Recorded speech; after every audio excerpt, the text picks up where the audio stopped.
ఆంధ్రప్రదేశ్ పునర్నిర్మాణంలో అత్యంత కీలకమైన అమరావతి రాజధాని పనులు మళ్లీ పట్టాలెక్కి శరవేగంగా పరుగులు పెడుతున్న తరుణంలో వైఎస్ఆర్ కాంగ్రెస్ పార్టీ నేతల నుంచి వస్తున్న ప్రకటనలు తీవ్ర ఆందోళన కలిగిస్తున్నాయి. సీఎం చంద్రబాబు నాయుడు ఇటీవల కుప్పం పర్యటనలో హెచ్చరించినట్లు అమరావతిపై అగ్రనేతలు ఒక వికృతమైన మైండ్ గేమ్ ఆడుతున్నారు. గత 5 ఏళ్ల పాటు 3 రాజధానుల పేరుతో అమరావతిని శ్మశానంగా మార్చిన జగన్ రెడ్డి అండ్ గ్యాంగ్ ఇప్పుడు కూటమి ప్రభుత్వం ప్రపంచ బ్యాంకు నిధులతో పనులను పరుగులు పెట్టిస్తుంటే తట్టుకోలేకపోతోంది. సజ్జల రామకృష్ణారెడ్డి, పేర్ని నాని వంటి నేతలు రోజుకో ప్రెస్ మీట్ పెడుతూ రాజధాని నిర్మాణాలను ఆపేయాలంటూ చేస్తున్న ప్రకటనల వెనుక భారీ కుట్రలు ఉన్నాయని అవమానించక తప్పదు. అమరావతిపై ఈ నేతలు ఎలాంటి విషయాన్ని చిమ్మారో అందరికీ తెలుసు. వరదలు వస్తే అమరావతి మునిగిపోతోంది, అది ఒక గ్రాఫిక్స్ రాజధాని అంటూ నాడు అసెంబ్లీ సాక్షిగా ప్రచారం చేశారు. తీరా ప్రకృతి సహకరించి 5 ఏళ్లలో ఒక్కసారి కూడా అమరావతి మునగకపోవడంతో ఇప్పుడు లీగల్ అడ్డంకులు సృష్టించేందుకు సరికొత్త ప్లాన్లు వేస్తున్నారు. జగన్మోహన్ రెడ్డి మావిగన్ అనే కొత్త కారిడార్ అజెండాను తెరపైకి తెచ్చి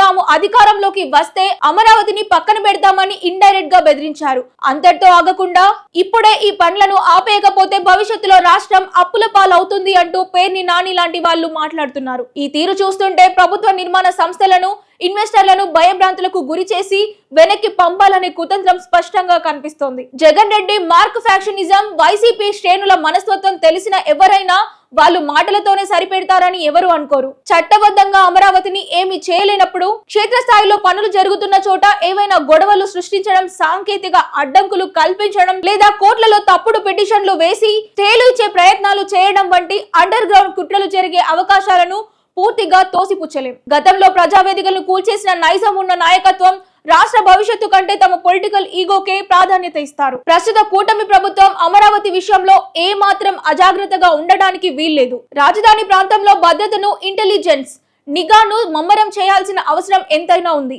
అమరావతి వైభవాన్ని దెబ్బతీయాలని చూసే శక్తులపై, తప్పుడు ప్రచారాలు చేసే సోషల్ మీడియా హ్యాండిల్స్ పై కఠినంగా వ్యవహరించాలని సీఎం చంద్రబాబు చెప్పినట్లు రాష్ట్రంలో శాంతి భద్రతలకు విఘాతం కలిగించే దేశద్రోహి శక్తులను ఏమాత్రం సహించకుండా తొక్కి పడేయడమే ఏకైక మార్గం. 33,000 ఎకరాల త్యాగం చేసిన అమరావతి రైతు నమ్మకాన్ని, 5 కోట్ల ఆంధ్రుల ఆత్మ గౌరవాన్ని కాపాడుకోవడానికి ఈగ వాలకుండా అమరావతి ప్రాజెక్టు చుట్టూ ఒక బలమైన భద్రతా వలయాన్ని నిర్మించాల్సిన బాధ్యత ప్రభుత్వంపై ఎంతైనా ఉంది.